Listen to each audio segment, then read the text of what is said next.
बलियापंडा विजयनगर बस्ती बासिंदा 3 दिन सत्याग्रह राज्य महिला कांग्रेस सभापति मीनाक्षी भाईनपति, ओडिशा राज्य महिला कांग्रेस प्रभारी तुलिका कर्मा, एआईसीसी मेंबर तथा आईएनटीयूसी राष्ट्रीय संपादक मानस चौधरी, राज्य युवा कांग्रेस सभापति रंजित पात्र, राज्य महिला कांग्रेस संपादिका निरुपमा पात्र महोदय बस्ती बासिंदा सत्याग्रह पहुंची से असुविधा और दीर्घ 9 वर्षर हक पाई संग्राम लड़ाई विषय आलोचना करथिले।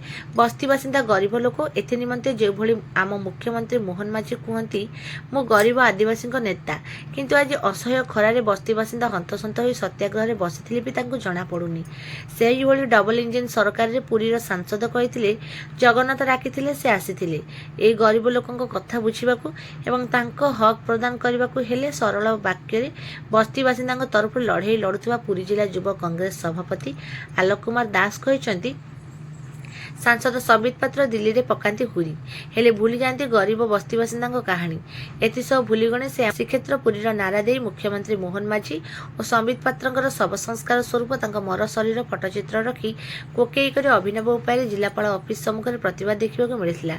ए प्रतिवाद में राज्य कांग्रेस पदाधिकारीगण बस्ती बासिंदा लड़ाई को राज्यर विधानसभा पर्यंत नेबाठारू ए लड़ाई को दिल्ली में मजबूत कर स्वर उठेबा प्रतिश्रुति देवा सह अभिभाषण में जिला प्रशासन बीजेपी गुलाम न हो सरकारी योजना को लोकों हक उद्देश्य तुरंत प्रदान करतु बोली कहिथिले।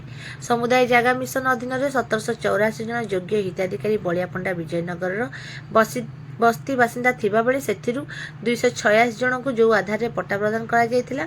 अगस्त 2025 मसीह सेही अनुଯାयी अन्य 1500 पट्टा प्रदान करंतु एवं 100 रु ऊर्ध्व हिताधिकारी अधिक जमी बाबद टंका डिपोजिट करथिले।